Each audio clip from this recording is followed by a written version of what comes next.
किसानों को फायदा पहुंचाने और फसलों को लेकर जोधपुर का कृषि विश्वविद्यालय कोई न कोई नवाचार करता ही रहता है। इसी कड़ी में कृषि विश्वविद्यालय ने किसानों की खाद संबंधी समस्या को दूर करने के लिए जैविक खाद तैयार की है। विशेष भारतीय नस्ल के केंचुओं के द्वारा खाद तैयार करने के साथ स्वदेशी जय गोपाल वर्मी कल्चर तकनीक के जरिए यहाँ इन केंचुओं का प्रजनन भी किया जा रहा है और इससे तैयार खाद किसानों को भी उपलब्ध करवाई जा रही है। साथ ही किसानों को भी इस संबंध में प्रशिक्षण दिया जा रहा है, जिससे न सिर्फ किसानों को उत्तम क्वालिटी की प्राकृतिक खाद प्राप्त हो सके, बल्कि उनकी आय भी दोगुनी करने में ये कारगर साबित हो रहा है। इस संबंध में विश्वविद्यालय ने भारतीय पशु चिकित्सा अनुसंधान संस्थान उत्तर प्रदेश के साथ एक MOU भी किया है। आपको बता दें कि अन्य प्रजातियों के केचुए 30 से 40 डिग्री तापमान तक ही जीवित रह पाते हैं, लेकिन जय गोपाल स्वदेशी केचुआ की प्रजाति 2 से 46 डिग्री तापमान में भी जीवित रहकर तेजी से जैविक खाद बनाने में सक्षम है। कृषि विश्वविद्यालय के जो वैज्ञानिक हैं लगातार इन केंचुओं को जो है वो यहाँ तैयार कर रहे हैं, जिससे कि जो है पश्चिमी राजस्थान के किसानों को है जो नेचुरल खाद मिलने के साथ ही जो है वो पोषक तत्वों वाली खाद उनको उपलब्ध हो सके। और हमारे साथ में जो प्रदीप पंगारिया जी हैं, जो यहाँ के कृषि विश्वविद्यालय के जो वरिष्ठ वैज्ञानिक भी है। सर, किस प्रकार से जो ये नवाचार किया है जो केंचुए हैं जो जय गोपाल, जिससे किसानों को फायदा हो सके? सर, सबसे पहले कि अभी तक जो केचुआ खाद बनती थी वो इसीनिया फोइटिडा जो किस्म थी उससे बन रही है पूरे राजस्थान और पूरे भारत में। परंतु अभी भारतीय पशु चिकित्सा अनुसंधान संस्थान बरेली है,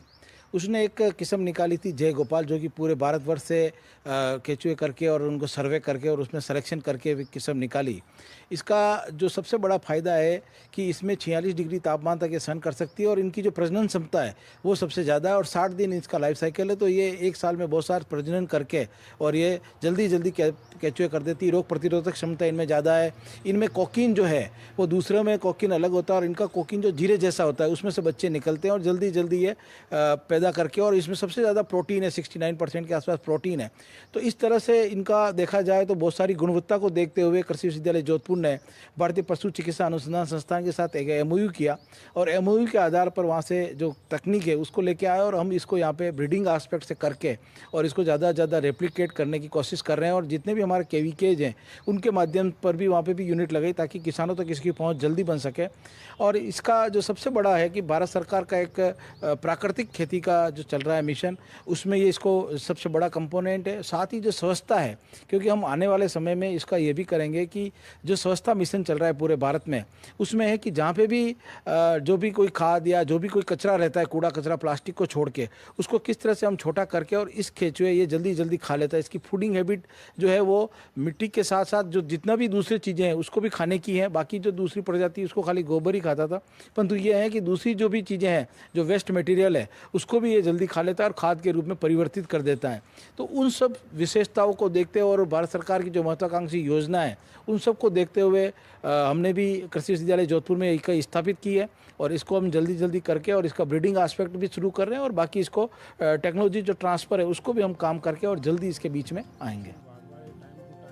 इस तकनीक से राजस्थान जैसे गर्म प्रदेश में भी किसानों को काफी सहूलियत मिलेगी। ये स्वदेशी केचुआ पर्यावरण संरक्षण के साथ भूमि की उर्वरा शक्ति बढ़ाने में सहायक है और इसके साथ ही किसानों को आर्थिक रूप से मजबूत करने के लिए भी ये तकनीक सार्थक साबित होगी। स्वदेशी और विदेशी केचुओं को अगर तुलनात्मक अध्ययन की दृष्टि से देखें तो स्वदेशी केचुआ की प्रजाति कम खर्चीली है।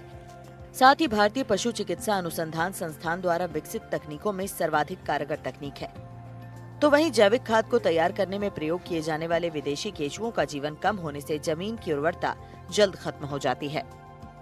जो विदेशी नस्ल के केचुए होते हैं और वहीं जो ये भारतीय नस्ल के केचुए हैं जो जिनको जय गोपाल केचुए कहा जाता है, तो सर इनमें क्या डिफरेंस क्या होता है, कैसे इनकी पहचान होती है, वो भी हम सर जानना चाहेंगे। उसमें सबसे बढ़िया है कि जो इसीनिया फोइटिडा जो किस्म है, जो उसको अगर देखेंगे तो वो 90 दिन के आसपास में खाद बनाता है और ये 60 दिन में, और वो थोड़ा सा लंबा होता है जो इनकी 15 इंच तक का हो सकता है। और इसको अगर आप देखेंगे तो इसकी जो 6-7 इंच तक ही रहते हैं ये, और इसका जो ब्रीडिंग एस्पेक्ट और एकदम पतला और एकदम इंडियंस है, जिसका मुंह भी देखेंगे तो एकदम अलग तरह का इसमें रहता है। और इसकी जो प्रजनन क्षमता ज़्यादा और खाने की इसकी कैपेसिटी, देसी मटेरियल को खाने की कैपेसिटी इसकी है। तो इसको अगर पहचानने में देखेंगे तो एकदम पतला सा दिखेगा और इसका मुंह आगे से वो थोड़ा सा घुमा हुआ दिखेगा, ये इसकी पहचान है। और दूसरे की वो मुंह देखेंगे तो लंबा भी होगा और वो मुंह उसका सीधा होगा, तो वो उसकी पहचान है। जो कि आपको इसिनिया फोएटिडा, वो अभी तक वही चल रहा था, परंतु ये आने से इसको एक बल मिलेगा और केचुआ खाद में जो किसान है उनको बल मिलेगा और आने वाले समय में इससे जल्दी खाद बन जाती है तो इससे भी एक फायदा मिलेगा आने वाले। तो सर जैसा कि जो बात कर रहे हैं अगर पश्चिमी राजस्थान की, तो क्योंकि चुनौतीपूर्ण वातावरण रहता है, कहीं जो है किसानों को जो है वो अपने जमीन संबंधी भी कहीं दिक्कतें आती है, खाद संबंधी भी कहीं दिक्कतें आती है, तो सर कह सकते हैं जिस प्रकार से जो ये एग्रीकल्चर यूनिवर्सिटी का जो ये नवाचार है, ये आगे आने वाले समय में किसानों को कहीं रूप में भी लाभ प्रदान करेगा?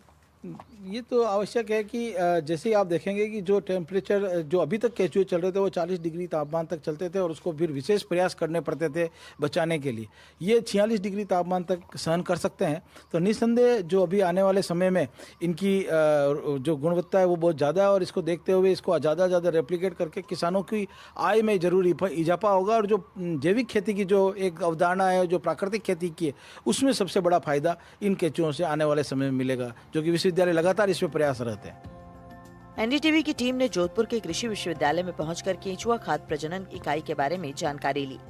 और शोध निदेशक प्रोफेसर प्रदीप पगारिया से खास बातचीत की। उनका कहना है कि निश्चित रूप से पश्चिमी राजस्थान में तापमान ज्यादा होने की वजह से यहाँ किसानों को मौसमी चुनौतियों का सामना करना पड़ता है, लेकिन प्राकृतिक खाद उपलब्ध करवाने का ये कदम किसानों के लिए फायदेमंद साबित होगा। जय गोपाल जो एक भारतीय किस्म का केचुआ है, यह प्राकृतिक तरीके से जैविक खाद को तैयार करता है और ये खाद अगर किसान अपने खेतों में उपयोग में लेते हैं तो निश्चित रूप से उनके खेतों की उर्वरक क्षमता बढ़ती है और उन खेतों में तैयार होने वाली फसलों को रोग लगने की संभावना भी कम होती है।